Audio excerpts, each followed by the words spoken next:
Você já sabe, de segunda a sexta-feira, sempre 10 para as 6. Você já vem comigo. Nós vamos até às 7 da noite contando histórias da vida real para você, tá?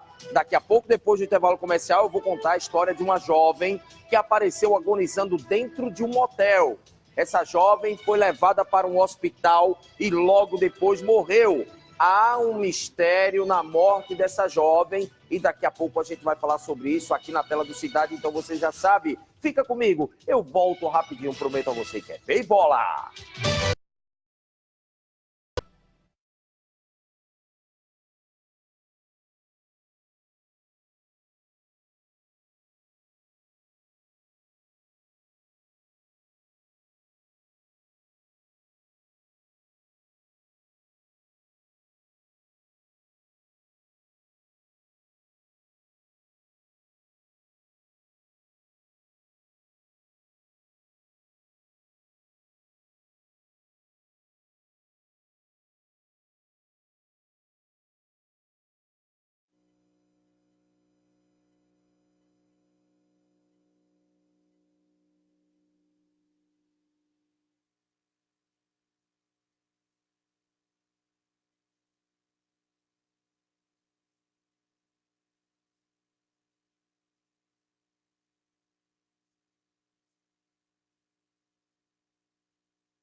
De volta com Cidade Alerta Pernambuco, a nossa verdadeira novela da vida real. Eita, eu quero dar uma boa noite especial a você, meu amigo, você, minha amiga, vocês que ligam a sua TV 10 para as 6 para acompanhar o Cidade Alerta. Nós estamos ao vivo para todo o estado de Pernambuco. Peço licença para entrar na tua casa e agradeço mais uma vez a todos pela audiência. Olha, vem para cá, gente. Cidade conta a história. Uma história de uma morte misteriosa. Uma morte que aconteceu praticamente dentro de um motel na Avenida Caxangá. Olha, gente, a jovem supervisora de marketing, 24 anos. Olha a imagem dessa moça. Ela sai da casa de uma amiga no último sábado. Ela entra em um carro, o carro de um homem, e foi buscá-la. O carro é esse que aparece na tela. É um carro vermelho. Não se sabe como ela vai parar em um motel no bairro da Várzea. É estranha essa história, tá? A jovem entra no motel com um homem. Um homem. E eu quero que você preste atenção a esse detalhe do homem, porque daqui a pouco eu vou explicar para você por que não seria um homem que estaria lá com ela. Já já eu vou explicar para você os detalhes, tá? Mas essa jovem, no quarto do motel, ela é encontrada desacordada. É encontrada por uma funcionária do motel. Uma funcionária, né, que escuta um barulho de uma porta rangendo e pergunta se está acontecendo alguma coisa errada. A porta abre, o homem abre a porta, a moça está lá agonizando, tendo crises convulsivas. É aí que a jovem diz, olha, a gente tem que levar essa moça para o hospital. E olha, a pessoa que estava com ela, o homem que estava com ela, diz, olha, eu vou pegar o carro e a gente vai levar. Misteriosamente, o portão abre e o homem vai embora. A jovem, mesmo assim, é levada para a UPA da Caxangá. Tassiana Couto morre um dia após ser socorrida. Algumas perguntas ainda estão sem respostas. Quem levou Tassiane para o motel? Por que ela foi encontrada sem documentos e sem roupas? As roupas dela sumiram com os documentos? Quem foi a pessoa que entrou com ela, né? Olha, mesmo a jovem tendo crise convulsiva nesse quarto, tá? Por que essa pessoa não ficou com ela lá? Olha, são perguntas que permanecem sem respostas, tá? Ela teria confessado para a mãe que não sentia prazeres com homens, só com mulheres, e não gostava de homens. E aí, a pergunta que a família está fazendo à polícia: se ela não gostava de homens, tinha a sexualidade dela definida, ela gostava de mulheres, por que ela entraria num motel com um homem? Ela entrou forçada? Ela entrou dopada? Pois é. O nosso repórter Fábio Araújo Tanque vai trazer para a gente agora mais detalhes da morte de Tassiane. E vocês vão acompanhar 2 depoimentos dramáticos. Um deles é da mãe, na primeira reportagem desse caso, que você acompanha comigo a partir de agora. Pra cá, Pouca Lombra, na tela do Cidade. Abre aqui, vai lá.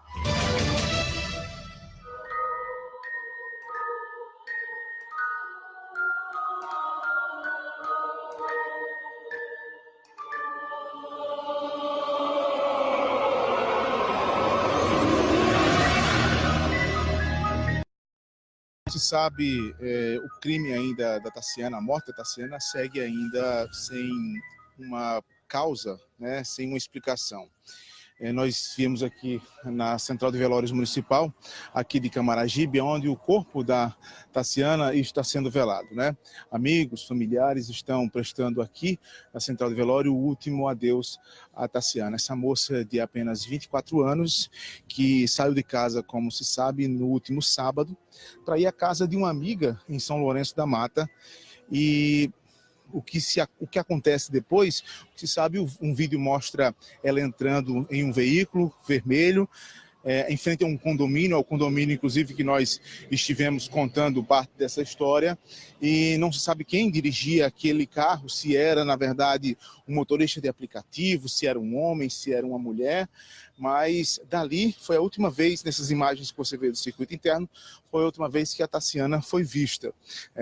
A polícia ainda, ao que se sabe, não abriu ainda o inquérito, não instaurou o inquérito ainda. Ontem, segunda-feira, foi feriado. A mãe da Tassiana, inclusive a dona Val, disse que tentou ir à delegacia na segunda-feira, prestar o boletim de ocorrência do desaparecimento, mas não conseguiu porque era feriado e a delegacia estava fechada.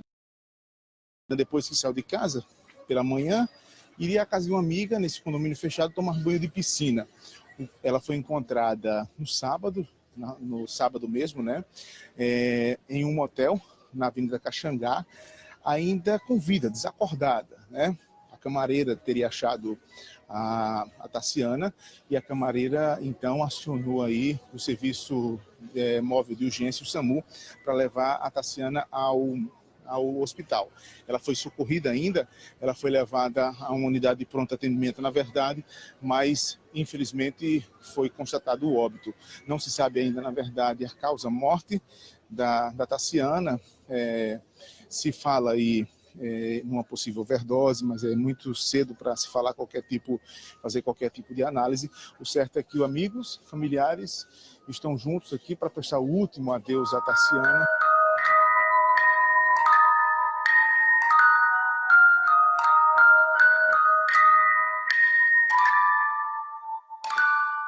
Família não consegue entender. Alguns questionamentos, inclusive a dona Val está aqui do meu lado, com muito respeito também a dona Val e os demais familiares.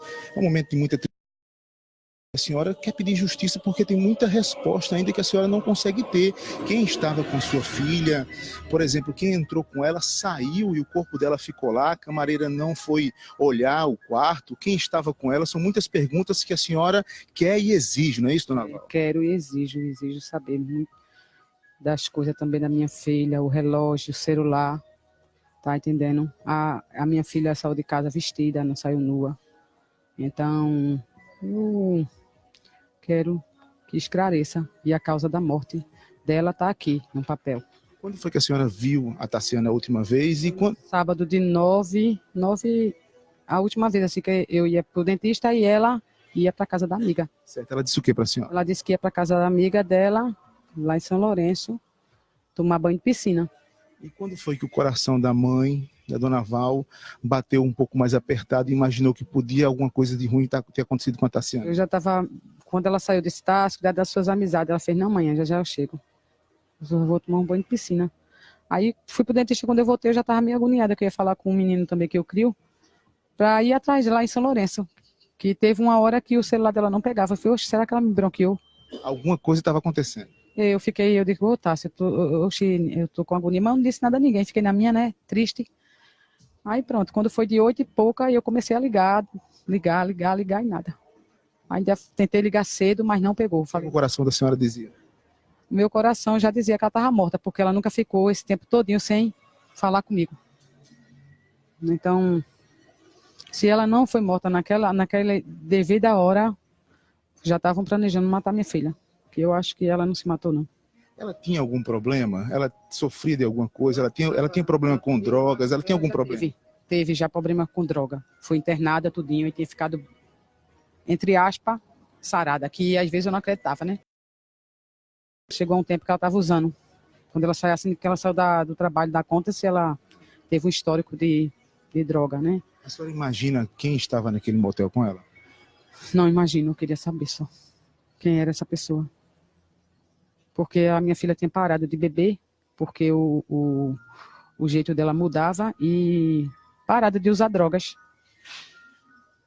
É pesado para a senhora, viu a sua filha 8 da manhã saindo bem de casa e olhar para trás, infelizmente, e ver o corpo da sua filha, e daqui a pouco a senhora ter que sepultar. Para a mãe é uma dor terrível. Muito grande, principalmente a minha filha, que era muito alegre, muito feliz. A minha filha era muito feliz na minha vida. Ô, dona Val, o que a polícia disse para a senhora? Procurou a polícia? Parece que tem um problema aí. A senhora procurou?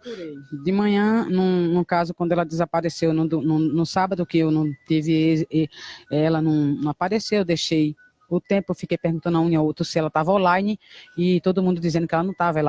Ela publicava muito vídeo, muitas coisas, né? A rede social dela bombava com vídeo, que ela poeta, taekwondo, as coisas, né? Ela sempre estava postando alguma coisa, a vida dela durante o dia a dia. Certo. Aí no domingo, quando chegou, não tinha dormido ao meio-dia, meu sobrinho, já fez 24 horas. Vamos para a delegacia. Chamou para a delegacia. A minha menina me chamou para ir para a delegacia. Eu disse, não, Tayliana, eu não vou hoje não, tem que ir com 24 horas. Porque eu não entendo muito de hora, de nada, eu sou minha leiga. Aí ela me chamou, Tayliana, embora amanhã para a delegacia. Eu disse, lá não. Na delegacia, a senhora falou com quem? Eu vim para a delegacia já ontem. Essa daqui. Foi, quando eu cheguei na delegacia, aí tinha uma moto arriada, né, que eu acho que tinha tido um acidente, eu fui lá e estava cadeada. Aí uma moça que ia saindo e fez, não está dando expediente não, que hoje eu... Feriado. Aí eu entrei, né, quando eu entrei, que eu bati no portão assim, o portão estava fechado, aí eu fiz, e aqui, está fechado, é? Aí ele fez assim, eu disse, eu tô com uma filha desaparecida desde sábado, o que é que eu faço? Tá fechado. Eu disse, eu nunca vi delegacia fechada. Aí ele disse, apoio e veja agora. Estava fechado e não conseguiu registrar. Cadeado, foi. Eu disse, é de São Lourenço. Aí ele fez assim, também tá fechada. Aqui funciona, aí ele deu o nome, que é um não sei de onde. Até agora, então, resposta nenhuma da polícia. Nenhuma. Lá na UPA, um rapaz lá fora, quando me viu, que é policial, não sei, que eu não... Pra mim é tudo... Mas estava vestido de policial. Ele disse, se você quiser falar com o delegado do HPP, né? Tá ali, não sei o que, quer tomar um calmante. Mas Quer dizer, a filha da senhora saiu no sábado, hoje é terça-feira e a senhora não tem resposta nenhuma da polícia? Não, nenhuma resposta. Então, por exemplo, perguntas como, quem estava com a sua filha? Por que a sua filha ficou no motel sozinha, o acompanhante dela? Entrou. Como foi que ela pediram o documento? Ela não tinha dinheiro, ela estava sem documento, porque ela saiu para tomar um banho de piscina, por isso que ela não levou o documento, que o documento dela estava... Uma das perguntas principais é como é que a pessoa que estava com ela deixa o motel e ela fica sozinha? A camareira não foi no quarto olhar? Isso. São perguntas que a polícia tem que responder. A polícia tem que... E esse carro que aparece nessas imagens? É um carro vermelho com a placa tá à mostra a placa do carro. Seria essa pessoa que está nesse carro que foi com ela ao motel? Será que ela saiu dali daquele condomínio para ir ao motel? São perguntas que a polícia tem que responder em respeito à senhora como mãe, em respeito à família, em respeito também à memória da sua filha. Porque ela não tinha namorado, não tinha ninguém. Ela era uma menina que gostava de mulher. Tá entendendo? Mas era muito assediada por homem. Porque quando ela entrava no Uber já chamava atenção. Porque não era porque minha filha não, ela era muito bonita. Bonita, né? Era muito bonita. Uma moça muito bonita. Era muito bonita, minha filha. e grandona. Esse carro era da mulher, então?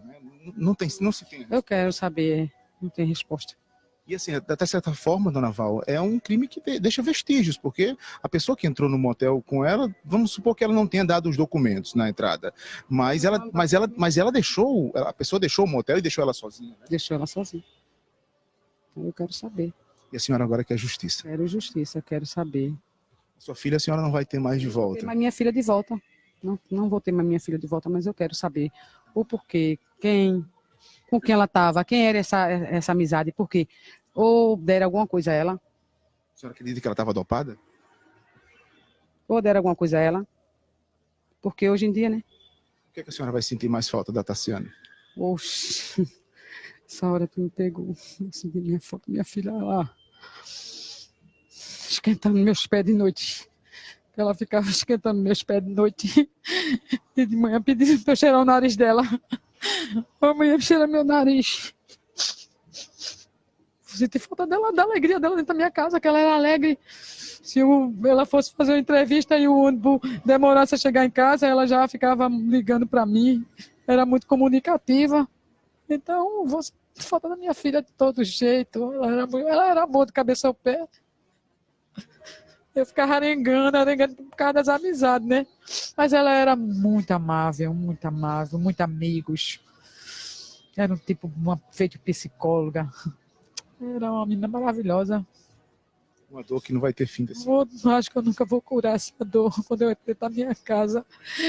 Que ela tem um ursinho que ela ganhou e ela me deu. Aí ela disse, toma mãe, ursinho. Quando a senhora sentir saudade, me abrace. E tá lá o ursinho. Agora eu não vou ter mais minha filha, né? E a causa da morte não foi overdose, né? Não, eu não sei o que foi que fizeram para uma malvadeza dessa. Ninguém vai entender essas lágrimas que a senhora está derramando agora. É uma dor sem explicação. Saber o que fizeram, por que fizeram uma maldade dessa com a minha filha. Eu queria saber que amigo foi esse.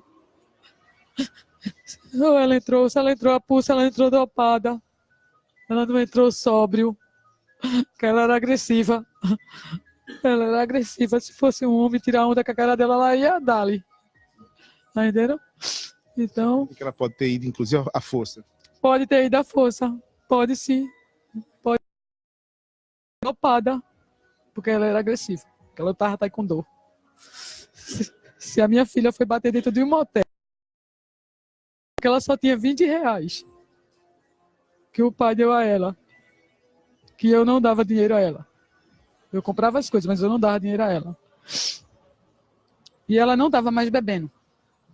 Então alguém deve ter dado alguma coisa a ela. Que eu sempre dizia, tá, tem aquelas drogas que eu via nos Face, que passam um negócio no copo. Que droga? Droga tem todo tipo de droga, né? Aí estão dizendo, eu soube que tem uma reportagem que tem dizendo que ela morreu de overdose, e isso está errado, né? Não pode estar. Quem pode se precipitar e dizer que a minha filha morreu de overdose. Quem disse tem que provar, né? Dona Val, dá aqui um abraço. A senhora fica um pouquinho calma, tá certo? Tá dor. Eu se imagino a dor que a senhora está sentindo. Se você imaginasse como eu vou ficar agora sem a minha taça, sem a minha girassol, sem a minha princesa.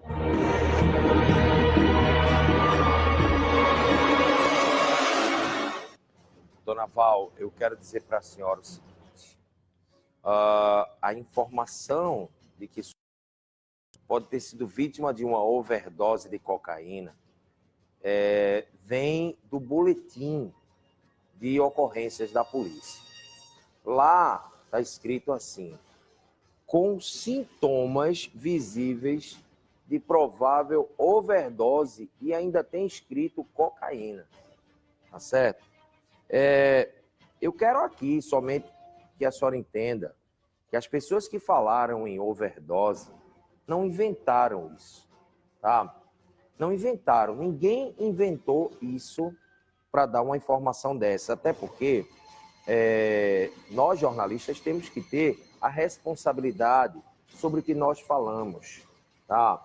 E quando a informação chega para a gente, vinda de uma fonte oficial, como é uma fonte da polícia, então a gente repassa a informação, tá certo? Eu entendo que a senhora pode ter ficado, né, um pouco chateada, a senhora não queira acreditar, né, que a sua filha tenha consumido drogas, tenha cheirado cocaína, eu entendo, mas para a polícia há, né, essa informação de que ela pode ter sido, né, realmente vítima de uma overdose, certo? Mas o que eu quero dizer com isso?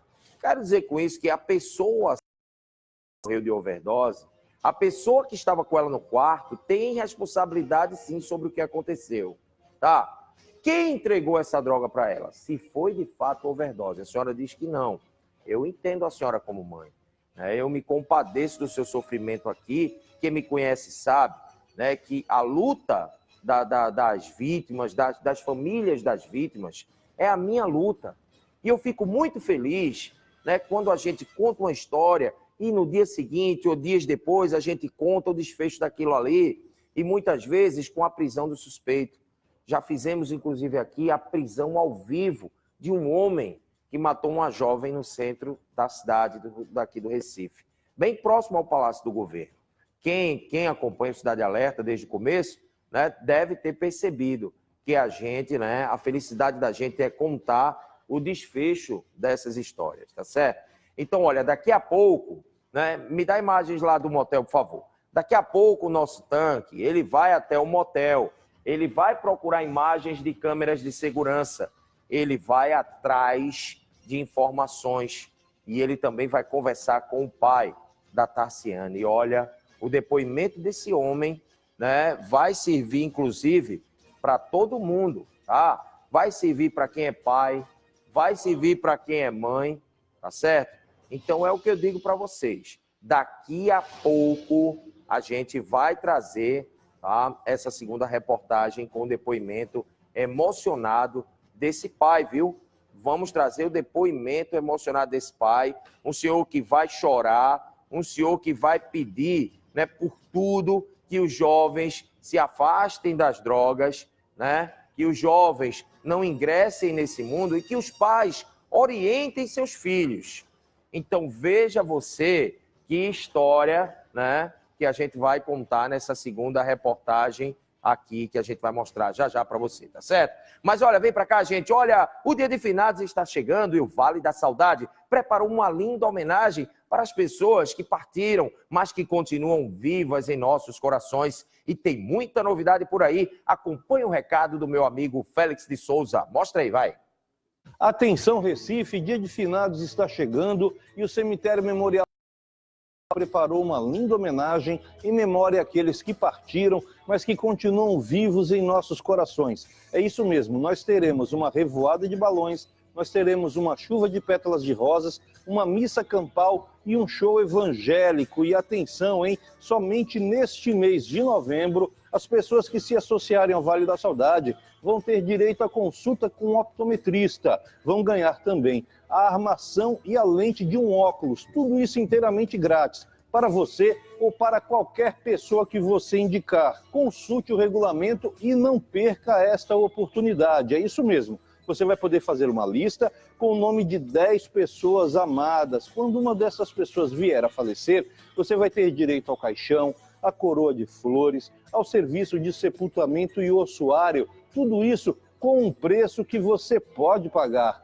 Mensais a partir de R$ 69,90 para 10 pessoas. Ligue agora, 0800 591 0575. E tem mais uma novidade também. Agora a nossa cobertura está estendida, ou seja, cliente Vale da Saudade pode sepultar o seu ente querido em qualquer uma das nossas 4 unidades que está em funcionamento. É isso mesmo, temos uma aqui bem pertinho de Recife, 2 na Paraíba e uma na Bahia. Só o Vale da Saudade oferece tantos benefícios, não é mesmo? Ligue agora, 0800 591 0575, fale no nome desta emissora de TV.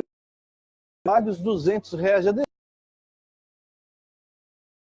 por um preço que você pode pagar.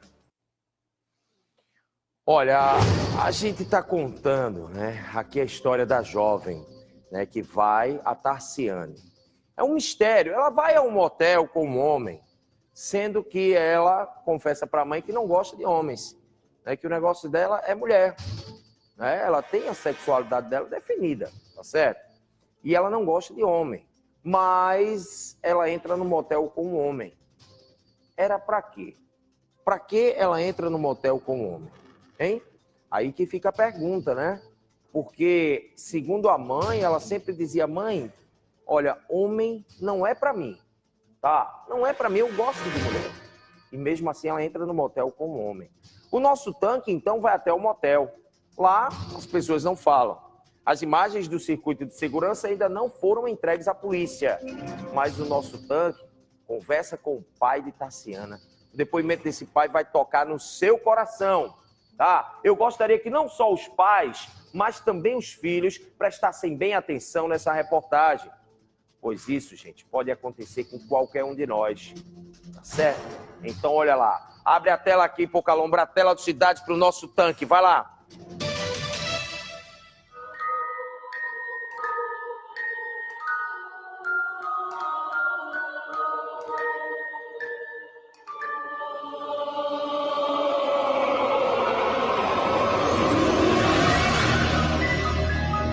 André, Taciana saiu de casa no sábado, mais ou menos às 8 horas da manhã, e disse à mãe que viria aqui a São Lourenço da Mata, exatamente nesse condomínio, um condomínio fechado aqui em São Lourenço, Solar Mont Blanc.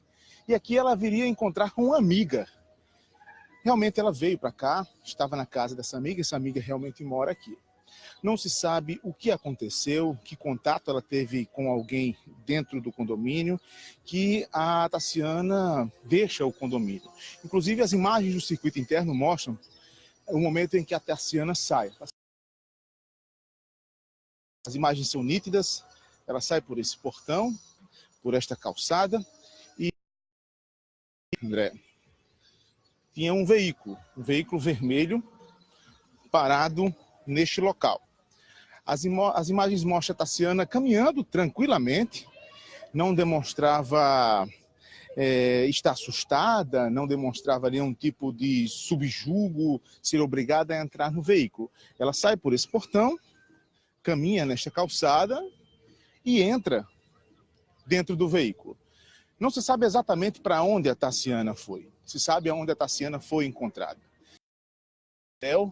Desacordada. Não se sabe também se o motorista ou a motorista do veículo seria a pessoa que estava com a Taciana dentro desse motel. Também, por exemplo, se esse veículo vermelho era um táxi ou simplesmente um transporte alternativo ou alguém que fazia transporte por aplicativos. O que se sabe que essa pessoa possivelmente foi a última pessoa a ver a Taciana viva. Então, importa que esse motorista ou essa motorista é uma peça fundamental para desvendar a morte da Taciana. Não se sabe também quantas pessoas estavam no interior desse veículo. O veículo de cor vermelha, ele tem um revestimento fumê. Repare nas imagens que você não consegue perceber quem estava dentro do veículo. A Taciana tem um detalhe, ela entra no banco da frente, na parte da frente. Ela acessa o carro na porta da frente. Não se sabe se tinha outra pessoa ou outras pessoas dentro desse carro. Pelo menos uma pessoa sim, porque dirigia o carro. Mas, repito, essa pessoa, a Taciana aí, é peça fundamental para desvendar esse mistério. E não se sabe se ela era a pessoa que estava no motel junto com a Taciana. A gente segue os passos e vamos tentar montar esse quebra-cabeça da morte da Taciana Couto, de apenas 20 anos.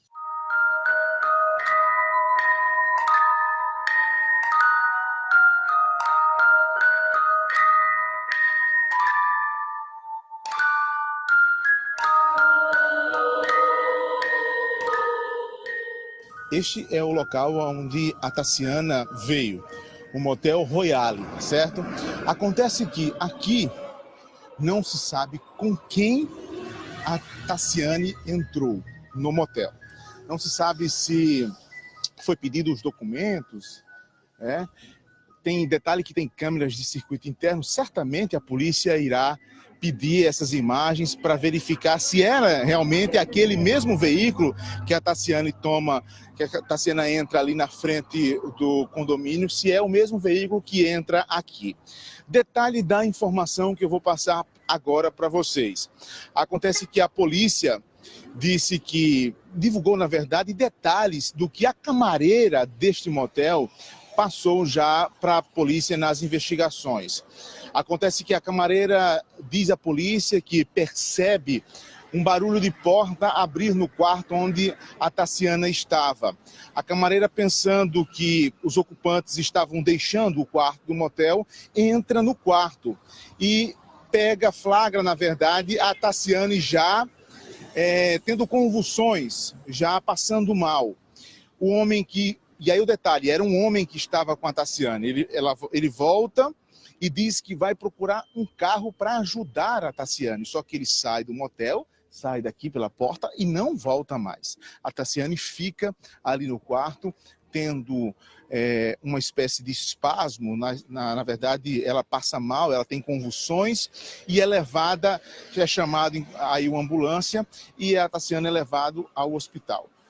O que é que tinha com a Tassiane? A polícia encontrou com a Tassiane uma quantidade de substância análoga à cocaína, que pode ser cocaína, ainda não se pode dizer que era cocaína, mas uma quantidade de substância análoga à cocaína e uma outra substância em um pote que ainda não se sabe que tipo de substância era essa.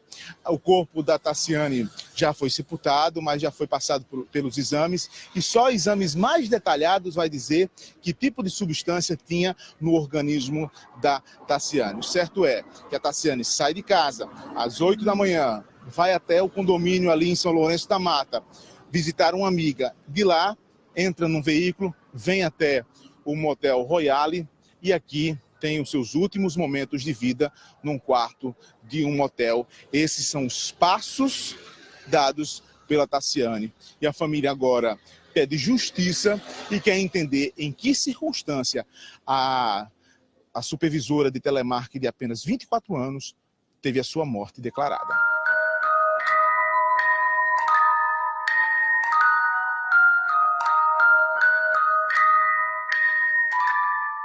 Eu estou ao lado do pai, o Sérgio. O choro desse homem tocou meu coração e acho que vai tocar também o coração de vocês que estão em casa, principalmente dos pais, aqueles que têm a tutela dos seus filhos, que devem guardar os seus filhos. E o Sérgio, no meio dessa dor imensa, ainda vai tirar um pouco de forças, sabe, Hugo, para deixar um recado para a juventude, para você que é filho, né, para você que acha que juventude você sabe de tudo, você sabe de todas as coisas, e também para que é uma mensagem de cuidar dos filhos, de amar os filhos, porque ele, o Sérgio, não quer que outros pais passem pela dor que ele está seguindo. Primeiro, Sérgio, obrigado por, no meio dessa dor toda, falar com a gente.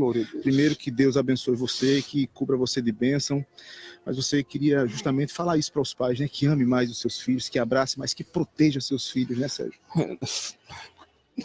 É porque nessa tarde eu queria deixar um recado para os pais, meu irmão, para cuidar dos seus filhos, cada dia mais abraçar os seus filhos. Oh, meu Deus, também não deixar passar por essa dor que eu estou passando, irmão. O diabo não está mais entrando na nossa vida, está entrando na vida dos nossos filhos, tirando nossos filhos de nós, fazendo a gente sofrer essa dor que eu estou sofrendo hoje. Eu queria que os pais tomassem filho, abraçasse mais, amasse mais, que talvez eu não fiz isso pela minha filha. E as drogas veio e tirou. O inimigo entrou na minha casa e tirou a minha filha de mim, irmão. Eu queria que cada pai que estivesse escutando essa voz de um pai sofrido, que está doendo dentro do meu coração, que tome conta dos seus filhos, que não deixe o diabo entrar em vossas casas. Tome conta da internet, tome conta das vidas dele, tome conta dos amigos, que os amigos que estão levando os filhos à perdição. Ô pai, ama mais teus filhos, que eu não amei a minha, e agora eu tô passando por essa dificuldade de até podendo falar. Eu não amei minha filha o quanto que ela merecia ser amada, e essa dor tá muito grande dentro do meu coração. Agarra teus filhos. Você me falava da beleza da sua filha. Minha filha é a coisa mais linda do mundo. Minha filha, quando chegava nos lugares, a gente sentia alegria na minha filha. Comparava ela com o sol. Era porque quando ela chegava, tinha os olhos dela pareciam as estrelas. Quando ela chegava, ela passava alegria com aquele jeito dela. Agora eu não vou ter minha filha mais não, porque as drogas levou. As amizades erradas levou minha filha. Minha filha não era marginal, minha filha era menina boa. É o que eu tenho pra dizer, cuida dos teus filhos, pai. Cuida dos teus filhos. Tu não sabe o amor que tu tem, não. Só se tu vê teu filho do jeito que eu tô vendo o meu. Aí tu sabe o amor verdadeiro. É só isso que eu tenho pra dizer e mais nada. Jesus te abençoe. Você aí. Amém. Que Deus dê força para você. Deus guarde as famílias que têm seus filhos. Que Deus não deixe o inimigo entrar em vossas casas. E nem tomar os seus filhos, que nem tomou a minha filha. Minha filha era linda. De 3 anos, eu tenho 40 anos. Que era pra estar falando aqui, era minha filha. Mas o diabo está trabalhando dessa forma. Eu quero que todo mundo preste atenção no que eu vou dizer. O Satanás está tomando nossos filhos, homem, para nos ferir. Nos deixar dessa forma aqui. Eu tenho 48. Se eu completar 108 anos, eu vou estar com essa mágoa no meu coração, que eu perdi minha neguinha. Só isso que eu tenho para dizer. O ciclo normal da vida é que nós, filhos, que a gente enterre os nossos pais. Eu volto com você com o coração partido, sabe? Porque eu sou pai, você é pai, e é uma tarde difícil você ver um homem na altura dos 48 anos chorando a morte de uma filha dessa forma. E fica o recado para você, filho, para você que não escuta o conselho do pai, da mãe, né? Que isso sirva de lição. E para os pais, como o próprio Sérgio já acabou de falar, se você tem um pouco mais de tempo, se não tem, procura o tempo para cuidar do seu filho, para proteger o seu filho, para amar o seu filho, para se... Porque se você não cuida, se você não educa, o mundo vai educar, a rua vai educar, os amigos vão tomar o espaço que é seu, que é da sua esposa, o coração a pouco vai cedendo espaço para aquilo que não é bom, e quando você vê o seu filho, a sua filha, a sua joia, a sua pedra preciosa, a sua herança de Deus é tragada pela mão das drogas, pela mão da criminalidade, e quando você perceber, é tarde demais. Então, ame mais os seus filhos, proteja mais, cuide, porque o preço é muito alto. Olha, o Tanque, né? Assim como eu, nós somos pais, tá? E eu digo para você, a criação de hoje é completamente diferente da criação que os nossos pais deram pra gente, tá? Eu digo para vocês, uma das coisas que eu morro de medo é falhar na criação dos meus filhos. E sabe o que é que eu faço, né, para tentar não falhar nessa criação? Primeiro de tudo, dar amor e dar carinho aos meus filhos, tá? Eles sabem que podem contar comigo, que eu tô ali para defendê-los do que for possível na vida da gente. Tô ali para defender meus filhos do mal, da maldade das pessoas, e ai de quem tocar com o dedo no meu filho, tá? Eu tô ali. O desabafo desse pai tocou no meu coração como tocou no seu, como tocou no coração de muitos amigos que estão nas redes sociais aqui nesse momento, tá? Não que os pais não tenham dado a essa jovem uma criação, né, sem amor, tá? Sem orientação. Não, até porque, gente, chega um determinado momento, tá, que a gente constrói toda uma história com os nossos filhos. A partir daquele momento, é a vez do filho construir a sua própria história, tá? E muitas vezes, assim, em alguns casos, né, os filhos acabam desgarrando, acreditando que eles são donos do próprio nariz e que podem fazer o que acreditam que está certo. É assim, vai ser assim, foi assim comigo, foi assim com você, e é assim com todo mundo. Eu tinha 18 anos de idade, imagina você, eu com 18 anos de idade, e aí 5 horas da tarde, meus amigos me chamam para ir para o cinema, ó. Rapaz, aí eu digo para minha mãe, eu vou para o cinema. Aí minha mãe olha para o relógio, faz 5 horas da tarde, você vai chegar de 6, vai começar de 7, termina de 9, que hora você vai chegar? Mãe, vai não, troque sua roupa. Mas eu tenho 18 anos, problema seu. Quando você estiver debaixo do meu teto, aqui você vai para as regras. Você viu ali, né? Agora tem um detalhe aqui que eu queria chamar rapidinho, né? Um detalhe que o Luiz Carlos disse, André, teu nome é detalhe. Me dá o circuito, por favor. Me dá o circuito do carro rapidinho, por favor. tá? Eu quero mostrar para vocês aí o detalhe. Olha, essa moça, ela vem, ela entra no carro, ela não tá com o celular na mão para conferir a placa do carro, ela entra no carro e assim que ela entra e bate a porta, o carro vai embora. Percebeu? Então, André, o Luiz Carlos me diz aqui, né, na mensagem, né, que, André, não é bem assim, não, tá? Quando é um aplicativo, tá? Nós, motoristas, aliás, os motoristas, nós que somos passageiros, quando entramos no carro do aplicativo, tá? O motorista para, observa lá a corrida, dá o ok e sai, e isso leva um certo tempo. Mas essa jovem sai, entra na porta da frente, olha lá, na dianteira, fecha a porta e o carro vai. Realmente, André, não era carro de aplicativo, a gente vai continuar nesse caso, viu? A gente vai continuar nesse caso, tá certo? Porque eu vou dizer para você, tá certo? O desabafo desse pai tocou meu coração, tá? Então, a gente vai continuar até que essa história seja concluída. Olha, vem pra cá, gente, vem pra cá. Atenção, hein? Eu quero contar agora outra história. A história que parece até um roteiro de filme de terror. O áudio que você vai ouvir é o desespero de uma professora prestes a ser morta pelo ex-marido, um comissário da Polícia Civil que não aceitava o fim do relacionamento. Coloca o áudio, por favor, pro Calombra, vai.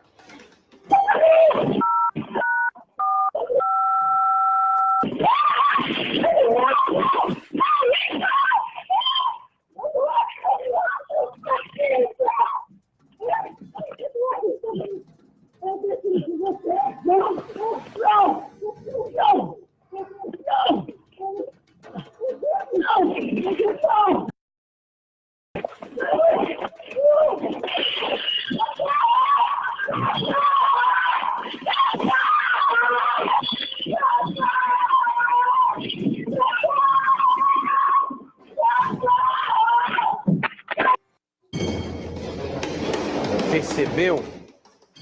Você ouviu direitinho o que aconteceu? A professora Isaelma tinha se separado do comissário da Polícia Civil, Eduardo, para tentar uma nova vida. A relação do casal era conturbada, gente. Tá? Ele acreditava que ela sempre seria dele e de mais ninguém. É minha! Não vai ser de mais ninguém! Eduardo deixava isso muito claro para todos que conheciam o casal. Num outro áudio que vocês vão ouvir comigo agora, ele demonstra bem esse sentimento de posse. Escuta aí o que dizia o comissário. Abre aí na tela do Cidade, por favor.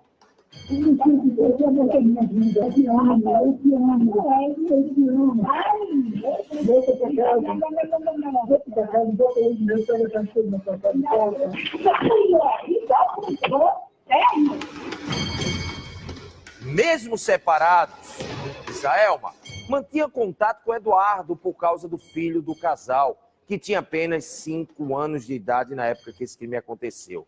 Mas a revolta de Eduardo aumentou quando ele descobriu que Isaelma estava com um novo namorado. Olha, gente, ela jamais imaginou que ele seria capaz, mas esse dia, infelizmente, chegou. E era um sábado. Isaelma vai levar o filho na casa do pai.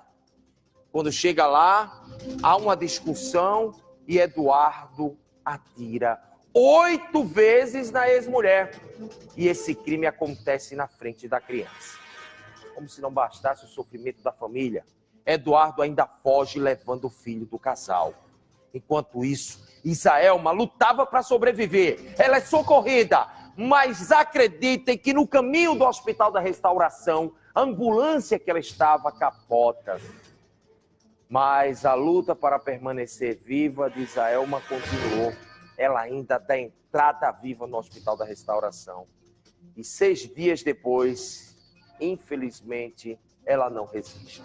A morte da professora Isaelma aconteceu em 2011, quando ainda nem se falava em feminicídio. Rapaz, esse crime bárbaro, toda a história desse crime, né, que inclusive hoje está sendo o julgamento do Eduardo.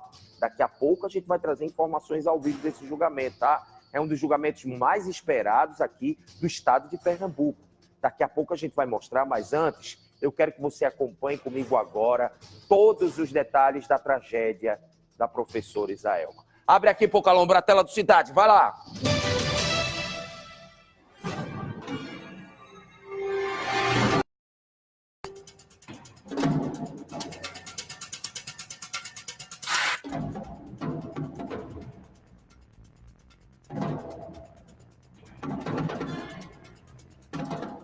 Uma professora que achava ter saído de um relacionamento.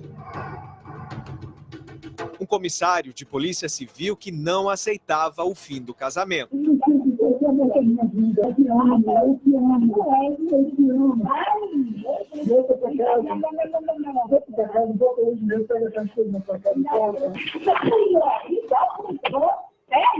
E os últimos gritos de socorro antes da tragédia se concretizar.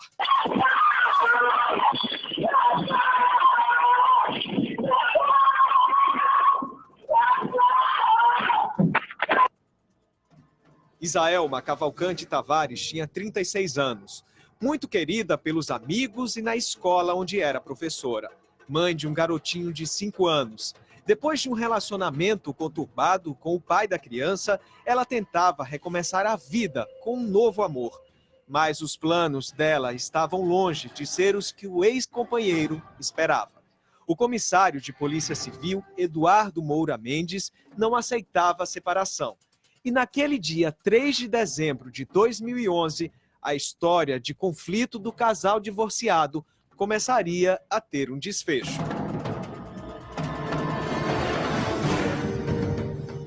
Isaelma veio até o apartamento 301 no 3º andar deste prédio, para que o filho pudesse ver o pai. Assim que a professora entrou no apartamento, teve início uma discussão. Com medo, ela ligou para o atual namorado para que ficasse gravado tudo o que estava acontecendo lá dentro.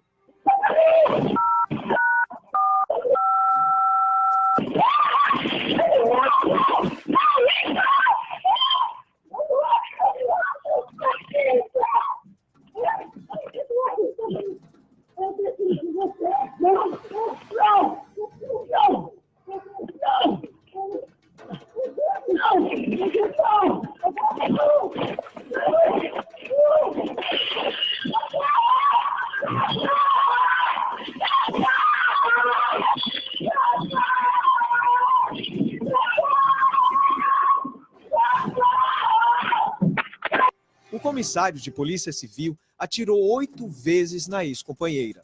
O crime foi na frente do filho do casal.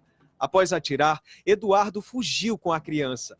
Quando o socorro chegou, Isaelma foi levada para o Hospital da Restauração. No caminho, a ambulância capotou em plena Avenida Agamenon Magalhães. Isaelma continuava a luta pela vida. Ela deu entrada no Hospital da Restauração, onde ficou internada por 6 dias, mas acabou morrendo. A dor da perda permanece até hoje na mãe de Isaelma. Ele me matou também. Os mesmos tiros que ela levou, eu levei também. Porque meus órgãos, todos estão comprometidos. Todos os órgãos comprometidos por conta disso. O último contato da irmã com Isaelma nunca vai sair da memória. Na parte do embarque, até o ônibus sair, deu tchau para mim e eu senti aquele aperto no coração. Aí eu fiquei chorando até. Meu marido fez: menina, por que tá chorando? Daqui a um dia a gente vai ver ela de novo. Aí eu fiz: porque toda vez que eu vejo ela, me dá esse aperto no coração. A última palavra que ela disse, ela fez: te amo, vice. Aí eu fiz: eu também te amo, mana. Que a gente chorou. Eu fiz: eu também te amo, mana. Aí ela fez: não se esqueça de mim, não. Eu fiz: eu nunca vou esquecer de você, não. Eu digo: a gente viveu até hoje junto. Eu não vou me separar de você, não, vixe. Eu digo: vem pra cá, Isa. Ela fez: vou não. Aí eu disse, ela fez: agora eu vou ter que te ligar que eu tô dirigindo, mas não se esqueça, eu lhe amo. Eu fiz: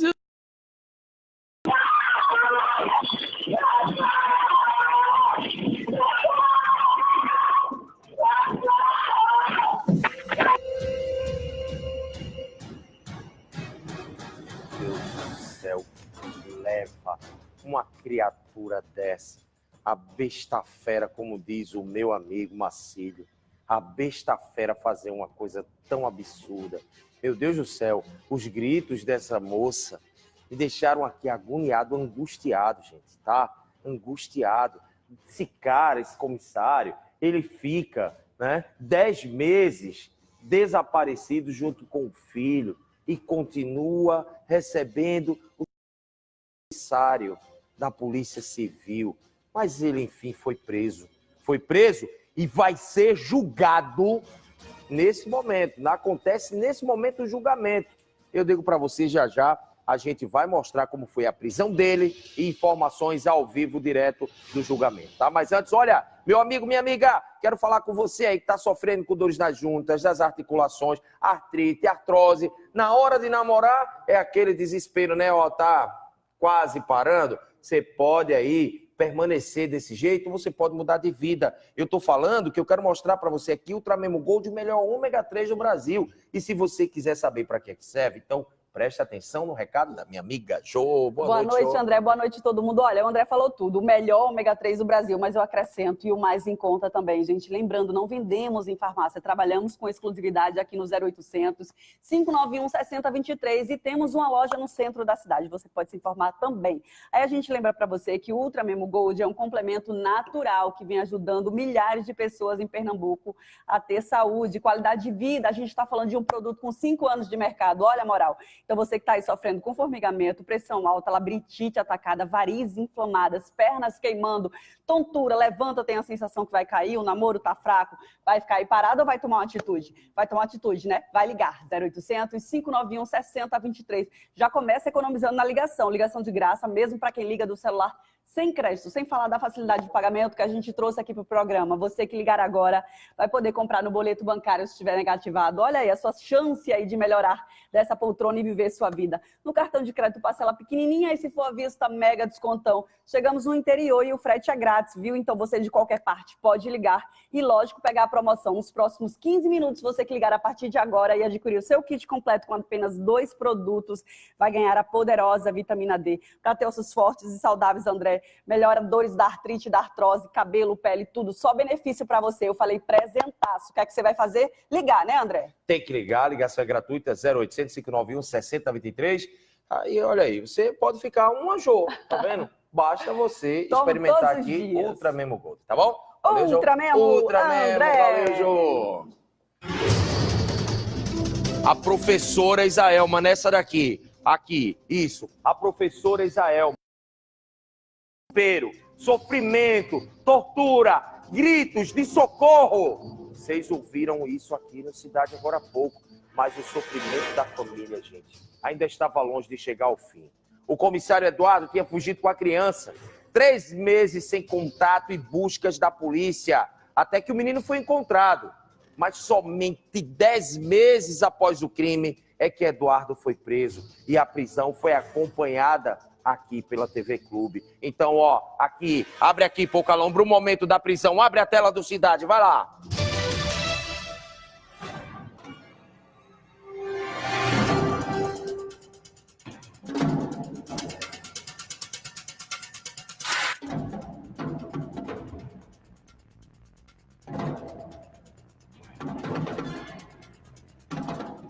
A dor de ter perdido Isaelma ficou dividida com o sumiço levado pelo pai. De procura e sofrimento. Até que em março de 2012, o menino foi localizado na casa dos avós paternos. Mas a investigação da polícia ainda não tinha chegado ao fim, porque o comissário de polícia ainda estava foragido. Eduardo Moura Mendes só foi preso no dia 17 de outubro de 2012, 10 meses após o crime. Você é meu irmão, viu, velho? Fica com Deus, meu irmão. Fica com Deus, velho. Deus te abençoe. Vai com Deus, meu irmão, viu? Na época, o trabalho da polícia foi incansável até prendê-lo. Fizemos várias diligências, sábados, domingos, feriados. Há bastante tempo que nós estávamos à procura dele. Nós não tínhamos ainda chegado exatamente a locais onde ele poderia estar, mas tínhamos ponteado todos os possíveis locais. E a casa onde o garoto estava residindo, onde efetivamente a prisão foi feita, era um desses locais. Durante todo esse tempo, Eduardo ficou no presídio de Igaraçu, no Grande Recife. O filho do casal ficou aos cuidados da mãe de Isaelma. Por ter presenciado o crime, hoje, aos 13 anos, ele continua acompanhado por psicólogos. Ele é assustado, ele surta, é uma coisa... Está com 5 psicólogos já, o 5º que eu já estou, mas não teve uma resposta de melhora. Agora, só resta esperar que a justiça seja feita. Um aperto irreparável. Infelizmente, no nosso Brasil, o crime é compensador, né, para quem faz. Infelizmente ainda, né, que a justiça tenha visão de enxergar, porque tem capacidade, a justiça de ver, né? Depoimento da família dizendo o crime compensa para quem comete. Olha, o julgamento de Eduardo acontece nesse momento no Fórum de Olinda. Eu vou até lá ao vivo com o repórter Everson Teixeira, quem presta depoimento nesse momento. Everson, muito boa noite para você. Informações ao vivo do Fórum.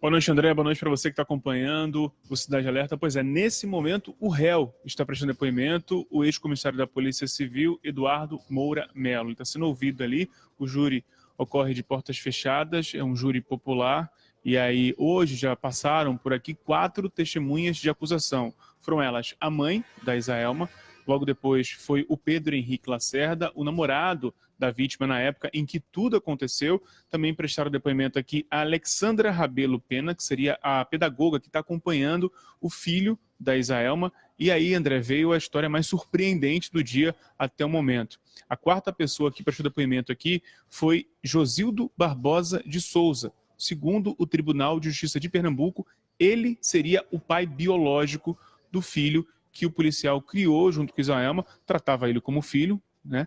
Mas segundo o TJ, a nota enviada à nossa produção, o Josildo seria o pai biológico. E aí a gente começou a acompanhar essa história mais afinco, quando eu cheguei aqui já no comecinho do depoimento do Eduardo, ele contando toda a história da relação dos dois. Uma relação que começou em 98, era uma relação tranquila, até mais ou menos 2004, quando começaram as primeiras brigas, houve uma separação, foi quando, segundo o Eduardo, a Isaelma começou a se relacionar com o Josildo, e aí ela teria engravidado, depois voltou para casa, eles mantiveram a relação até mais ou menos 2011, quando começaram novas brigas, e aí, no depoimento dele, a juíza aqui durante o julgamento, a juíza Andréa Calado, o Eduardo disse que aí teria ocorrido uma traição da Isaelma com o atual namorado dela, o namorado dela na época da morte, o Pedro Henrique, que ele seria o pivô da separação dos dois.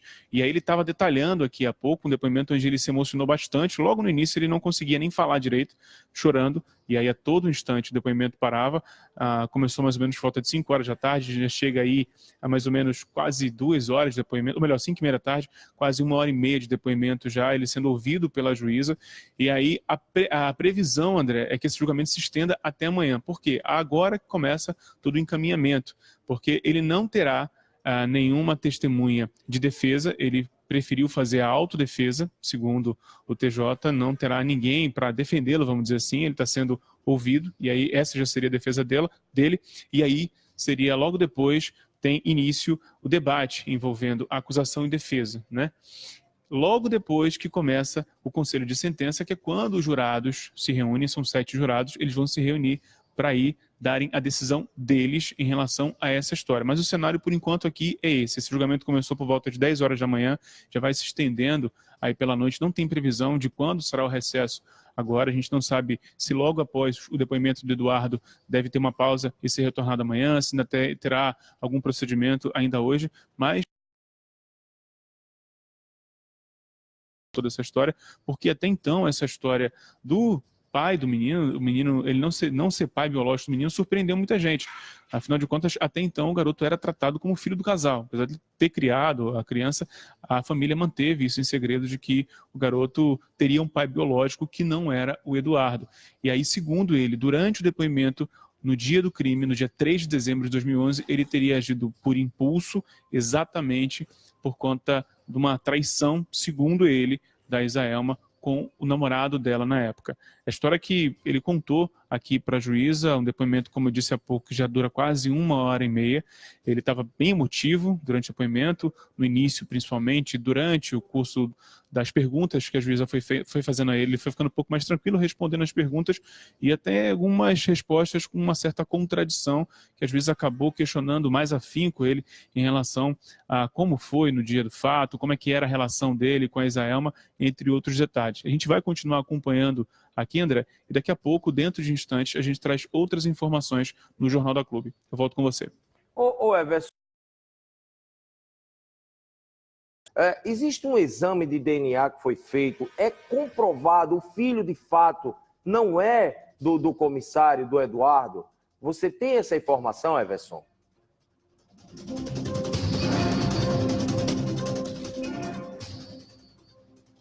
Tenho sim, André. Inclusive, ele admitiu isso aqui durante o depoimento dele, de que o menino não é filho dele, né? Ele criou como filho.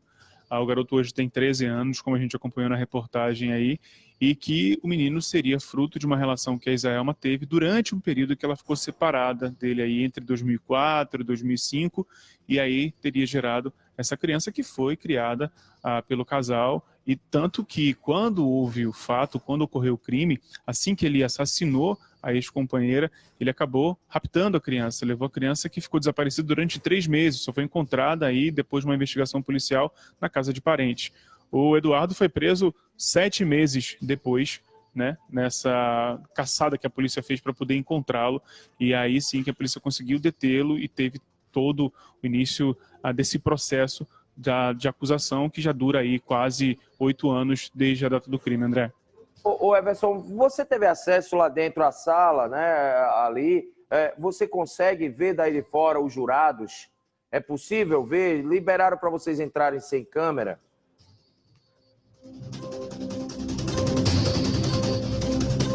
Assim, André, a gente consegue acompanhar. Daqui é difícil porque tem uma película fumê, a gente não consegue ver até onde está ali o Eduardo, a juíza e os jurados, mas os 7 jurados estão ali acompanhando bem afinco todo o julgamento, chegaram aqui bem antes do julgamento começar, essa sessão começou 10 horas da manhã, eles estavam já acompanhando aqui desde cedo, mas está todo mundo ali e eles devem se pronunciar somente após o debate que há entre acusação e defesa. É um rito que ocorre em todo julgamento, principalmente, né, aliás, nesses casos de júri popular, há o debate, como é comum em qualquer júri, e logo em seguida a esse conselho de sentença. A previsão é que isso só ocorra amanhã, André. Contei, Everson, para você, porque eu queria saber como é que está dividido aí esses jurados. Quantos homens e quantas mulheres estão ali, né, como jurados aí, né, desse julgamento que já era muito esperado, principalmente pela família da professora. Pois, André, o que eu ali na hora que eu estava ali dentro é que teria 4 mulheres e 3 homens. Pelo menos foi o que eu consegui perceber assim na hora que eu tive ali dentro. A juíza, Andréa Calado, ela está interrogando bastante, assim, questionando bastante o Eduardo, até para tentar entender melhor a história. Em alguns momentos, o que ela acha que ele caiu em contradição, ou melhor, ela acaba sendo mais incisiva em relação a essas perguntas realizadas a ele. E aí ele contou toda a história do casal, desde que eles se conheceram em 98, como é que foi o início da relação, o que passou, ele contando que bancava tudo que ela queria fazer, era um curso, uma faculdade, um carro que ela queria comprar, enfim, tirar, na hora que ela foi tirar a carteira de motorista. Então, ou seja, era uma relação bem de companheiros, assim, segundo ele relatou aqui. Inclusive, quando ele ia descrevê-la, todo momento que ele ia falar um pouco mais sobre ela, ele se emocionava, talvez por lembrar da relação dos dois. E nessa situação, ele foi contando ponto a ponto, desde que eles se conheceram até o dia do fato. E aí, quando chegou exatamente nesse momento, no dia 3 de dezembro, de 2011, quando tudo aconteceu, e aí a gente percebeu que ele tentou justificar, que não tem justificativa, é um crime indefensável, a gente sabe que não tem muita explicação para isso, mas segundo ele, seria exatamente por conta das traições que ela teria cometido. Isso é a versão dele aqui durante o julgamento, André. Everson, muito obrigado a você pelas informações. Daqui a pouco você volta com informações ao vivo, mais detalhes ao vivo aí desse julgamento do Jornal da Clube. Mais uma vez, muito obrigado, boa noite, bom trabalho para você, Everson. Olha, gente, muito obrigado a todos vocês pela audiência. Amanhã tem mais Cidade Alerta 10 para as 6. Você já liga, já fica comigo e já aproveita, fica também no Jornal da Clube até às 8 da noite. Quero agradecer mais uma vez pela audiência e dizer a vocês que todas as reportagens mostradas aqui se acompanham no portal do Sistema Opinião de Comunicação, op9.com.br. Vocês vão ficar agora com o meu grande amigo, professor e mestre Ciro Guimarães e o Jornal da Clube. Tenham todos uma excelente noite.